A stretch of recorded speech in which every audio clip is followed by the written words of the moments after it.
Oscar Balmen, qué gusto, querido Oscar, periodista experto en estos temas de seguridad y narcotráfico. ¿Cómo te va? Muy buenas tardes. Querido Manuel, muy buenas tardes. Muy interesante viendo esa designación de 6 cárteles de las drogas como organizaciones terroristas. De primer saque te diría, querido Manuel, a mí me sobra uno y me falta uno en Ah, esta sí. lista. A ver, ¿cuál te sobra y cuál te falta? A ver, hay que recordar cómo empezó toda esta historia o toda esta idea de nombrar a los cárteles como organizaciones terroristas. En el 2019, tú te acordarás y también el auditorio, la familia Levarón sufrió una masacre terrible en la que murieron incluso varios niños que fueron quemados vivos. Los autores de este ataque terrible fue la línea, el brazo armado del cártel de Juárez, y debido a la doble nacionalidad de la familia Levarón, buscaron justicia en México y en Estados Unidos. Aquí en México, pues como te imaginarás, no caminó nada. En Estados Unidos, una jueza de Dakota del Norte en 2022 les concede una indemnización por $1.500 millones a la familia Levarón. ¿A quién se le iba a cobrar ese dinero? Al cártel de Juárez. Y ante la imposibilidad, evidentemente, de cobrarle a una empresa ilegal, porque no tiene un edificio, no tiene una dirección a la cual se le haga llegar un pagaré, pues entonces la jueza acudió a la Ley Federal Terrorista de Estados Unidos y declaró que cualquier bien, cuenta de banco, inmueble o mueble del cártel de Juárez en Estados Unidos podía ser incautado, revendido o entregado a la familia Levarón como parte del acuerdo de reparación del daño. Y es la primera vez que una agrupación criminal en México es juzgada con una ley antiterrorista. A partir de ahí viene ya toda esta idea que ya ejecuta Donald Trump ya como presidente, pero entre los 6 grupos del cártel mexicanos, ahora terroristas globales, no está con quien empezó esta historia. Llama mucho la atención la ausencia del cártel de Juárez y de la línea. Y por el otro lado, llama la atención que está Cárteles Unidos, que Sí. para que el auditorio lo conozca es una amalgama de grupúsculos en Michoacán, como los Blancos de Troya, los Viagra, los H's, que en realidad tienen un poder muy limitado, son grupos hiperlocales, que la característica que tienen es que se unieron en un frente común para impedir el avance del cártel Jalisco Nueva Generación a algunas regiones de Michoacán, por eso se llaman Cárteles Unidos. Pero en realidad operan más bien en el negocio de la extorsión, no tanto en el envío de fentanilo. Te aseguro que los Blancos de Troya han enviado granitos de fentanilo a Estados Unidos, mucho menos que el cártel de Juárez. Entonces, me sobra una organización criminal que la verdad es que no tiene ranking para entrar a esta lista, y no encuentro al cártel de Juárez, que es con quien se originó todo este grave problema. Tienes toda la razón. Extraño, por decirlo menos, aunque nunca transparentarán qué mecanismo, qué metodología, si es que hubo alguna, Exactamente. utilizaron, ¿no?, para estas designaciones.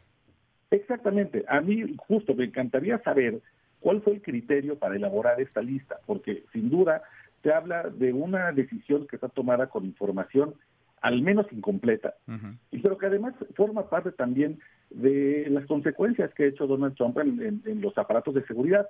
Ha despedido a la gente que durante mucho tiempo ha integrado estas oficinas de vigilancia que podrían haber sido poco efectivos, pero eran conocedores del tema, y los ha sustituido por personalidades de Fox News o gente que más bien es afín a él y que no son del todo expertos, justamente porque lo que están privilegiando, como diría el clásico, pues es la lealtad en lugar de la capacidad. Y sobre esto, bueno, veremos entonces ya los alcances de esta designación.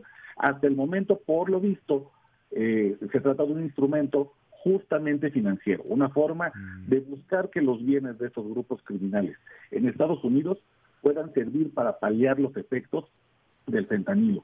Ya después veremos si ese instrumento financiero se transforma en un instrumento de investigación e incluso de persecución de estos grupos criminales por parte de la gente de Estados Unidos en territorio nacional. Sin duda, ya los alcances los iremos conociendo. Está claro que hay sobrevuelos, no sobre el espacio aéreo mexicano, no en el espacio aéreo de nuestro país, pero sí hay sobrevuelos, digamos, en la periferia de aviones, de estos drones espías que realizarán trabajos de inteligencia, levantan información, no sé qué tanto la compartan con el gobierno de México, no sé qué tanto sean estos sobrevuelos en coordinación o más bien a espaldas del gobierno de nuestro país. Pero la gran pregunta, la interrogante es si con esta designación, más allá de lo financiero que nos comentas, Oscar, puede venir, digamos, la incursión, no sé si de tropas, pero sí a través de la tecnología y a la distancia de ciertos elementos. Me detengo porque lo dice Elon Musk y a estas alturas del partido, pues ya lo que diga Elon Musk hay que tomarlo en serio, así anda la cosa, que son Imagínate. elegibles para ataques con drones los cárteles de la droga luego de ser designados organizaciones terroristas. Lo escribió en su propia red social, en X. Es una posibilidad, Oscar, es un escenario que ves viable en el corto, mediano plazo.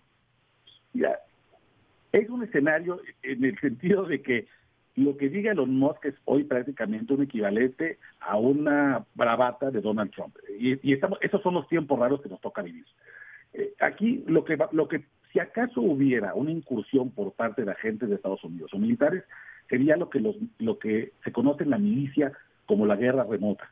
Es decir, Estados Unidos ya no manda tropas, como lo habíamos visto en las invasiones en Afganistán o la guerra de Vietnam, que siempre han sido conflictos muy poco populares y que incluso pueden costar incluso hasta presidencias en Estados Unidos. Donald Trump gobierna con las encuestas en la mano y ese tipo de incursiones son nada populares, incluso por los propios militares. ¿Qué sí podemos ver? Y esto, insisto, son los tiempos locos que nos ha tocado observar. Sí que drones, sí cargados con explosivos, pudieran tomarse el atrevimiento de bombardear instalaciones estratégicas del crimen organizado ubicadas a partir justamente de estos sobrevuelos en espacios internacionales que forman parte del reconocimiento de las labores de inteligencia criminal. ¿Cuáles serían esas instalaciones? Bueno, principalmente laboratorios clandestinos de fentanilo, seguramente también bodegas donde se cree que están escondiendo armas o droga, y también, por supuesto, algunos escondites o lugares donde el gobierno de Estados Unidos presuma que se están reuniendo grupos criminales para poder planear envíos de drogas a Estados Unidos. Donald Trump está entendiendo su papel en el mundo como el protector de Estados Unidos a partir de que, como el gobierno mexicano no quiere o no puede con los grupos criminales, y esos grupos criminales están haciéndole daño a Estados Unidos, Donald Trump entonces tiene la atribución de atacar estos grupos criminales con o sin la autorización del gobierno de México. Esta interpretación que él hace del derecho internacional evidentemente es muy peligrosa. Y bueno, ya encontró la respuesta por parte de la presidenta Claudia Sheinbaum, lo que anunció en la mañanera, que una serie de reformas constitucionales que están enviadas ya con carácter de urgente para que cualquier soldado o agente estadounidense que haga labores de investigación en territorio mexicano, sin que cuente con la autorización del gobierno, pueda ser castigado con prisión preventiva automática y la máxima pena posible. Es sin duda una respuesta, pero es una respuesta que me deja pensando, bueno, pues si nos cuesta trabajo agarrar al asaltante de la combi, pues va a estar cañón agarrar Híjole. al espía de la CIA, ¿no? Entonces, Sí. pues bueno, veremos, vamos a ver cómo se va desarrollando este tema, pero sin duda, se mueven muy rápido las cosas y estamos todavía pensando cuáles son los alcances de esta lista de 6 organizaciones criminales. Sí, porque vamos sobre territorio inexplorado, ¿no? Veremos, Sí, sí, sí, todo es nuevo. todo es nuevo.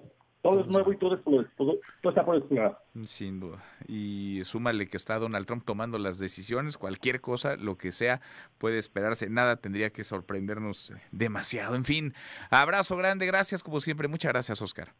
Abrazo, querido Manuel, muy buena tarde. Muy buenas tardes, Oscar Balmen, periodista experto en estos temas de seguridad y narcotráfico. ¿Dónde están los límites? Si es que hay un límite tras esta designación por parte de Estados Unidos y Canadá de los cárteles mexicanos de la droga como organizaciones terroristas.